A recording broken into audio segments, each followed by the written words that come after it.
Alright, without further ado, let's get into some history of Concord Church.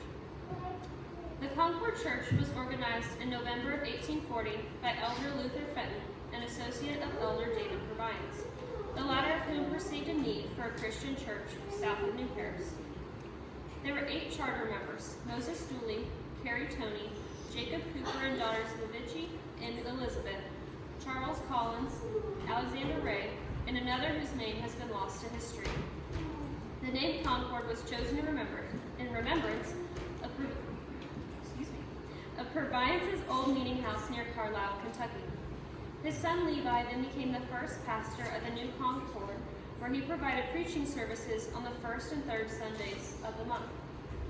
Purviance held his title for 12 years, and only one other pastor has remained in this church as long as him. In the church's early days, meetings were held in the Dixon Township House for 8 years, and no records survive from this time. In October of 1848, the church met to raise money for the building of a meeting house in what is now the adjacent cemetery. The cost of the 40-foot by 50-foot frame structure was $890 in its day, or the equivalent of about $36,000 today. The meeting house was dedicated on the third Sunday of October in 1849. In 1850, the church's Sunday school was formed. A half-acre of land was also donated that year to be used as a cemetery. The first burial was that of the young son of the widow Kendall. On May 22, 1852, the church met to hire Purviance's replacement. Elder Rufus L. Harvey proposed to take care of the church for a salary of $150 per year, just over $6,000 today. Levi returned to the congregation in June of 1854 and remained there until April of 1855 before moving to Illinois. Pastor John Ellis followed for several months before leaving to publish the Gospel Herald. A number of pastors followed, each serving short terms.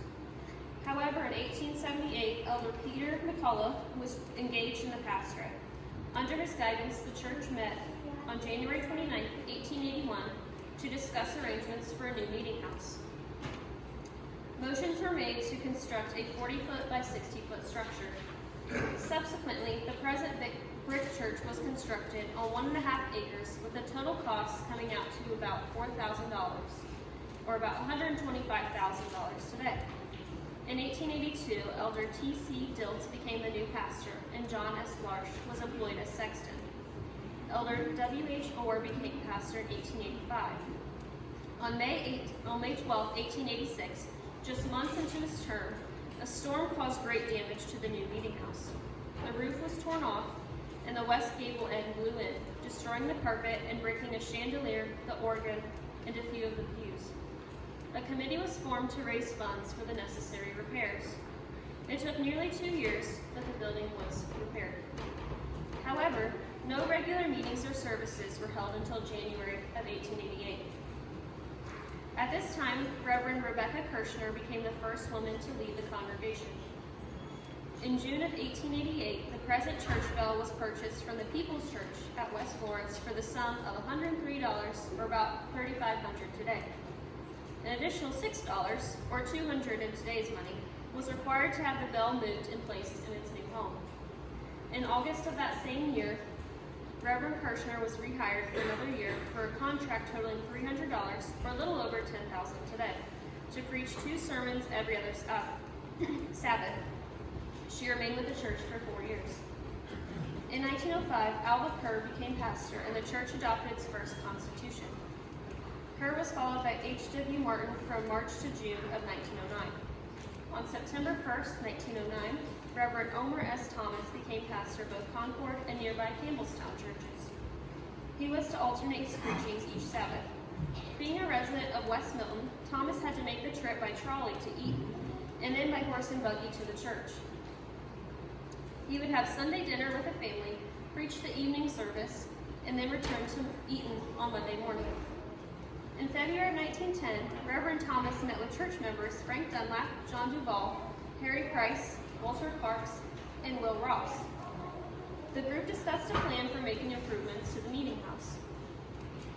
This would include the excavation of the furnace room, rearranging the pulpit to the north side and partitioning off the 3 small rooms in the audience room, and papering, painting, or frescoing the walls and re-roofing the building with shingles. While the work was being completed, services were held at the West Florence People's Church. The old pews were sold to the Preble County Fair Board, and Mary Parks purchased the old pulpit chairs. On August 19, 1911, the financial report was finalized. Building costs were at $2,697.42 to purchase a furnace, gas lights, an organ, carpet, new hitching posts, and a fence around the cemetery. Several more pastors followed, including Reverend O.W. Powers in 1915. He stayed for a few years before Reverend O.S. Thomas returned as an acting pastor. In the meantime, arrangements were being made to hire Reverend August W. Reed on the condition that a parsonage be built for his use. There was much debate regarding the plans for such, but in the end, the Abe Hickman property was purchased in July 1920 for $6,250, or about $100,000 today.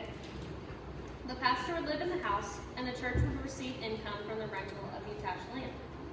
The property was situated on the south side of Concord Road, just east of the Wyatt and Concord intersection. By 1924, the church was able to free itself of debt when the Ladies' Aid Society paid off the parsonage note. A telephone was installed around the same time for use during Kingdom Enlistment Week. In 1931, the Christian church merged with the Congregational Church to create the Congregational Christian Church. This occurred at the national level, making Concord one of the many churches affected by this merger. The next year, Concord turned to halftime services due to the Depression, and Reverend Ray Seeley became pastor of both Concord and Campbellstown churches. September 8, 1940 was the centennial celebration of the church. An estimated 300 were in attendance. The parsonage was sold around this time too. In the summer of 1949, the basement area was excavated to provide additional classroom space, a kitchen, and a bathroom. The remodel took several months, with services being held in Dixon School during this interval. New carpet, light fixtures, and an electric organ followed. In 1969, the church saw another name change, this time to Concord United Church of Christ. A series of restorations would follow this name change, including an Allen pole pedal organ in 1971, window repairs in 1976, storm windows added in 1977, and a church library established in 1978. All of these changes would happen just in time for the building's 100th anniversary in 1981. The following year, Reverend Roger Stein joined the pastorate and devoted many hours to recording the history of the church. He sifted through over a century of minutes to record much of what we know today. In 1990, a memorial rock was put out to the side of the church. The rock is red granite and comes from the Canadian Shield, making it more than 1.5 billion years old.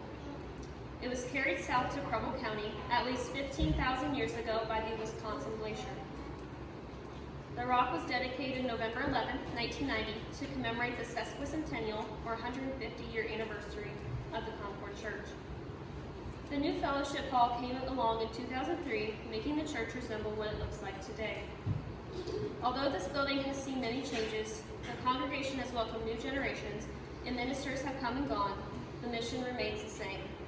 We shall work together as followers of Jesus Christ for the purpose of sharing in the worship of God and in making His will dominant in the lives of all persons, especially as God's will is set forth in the life and teachings of Jesus Christ.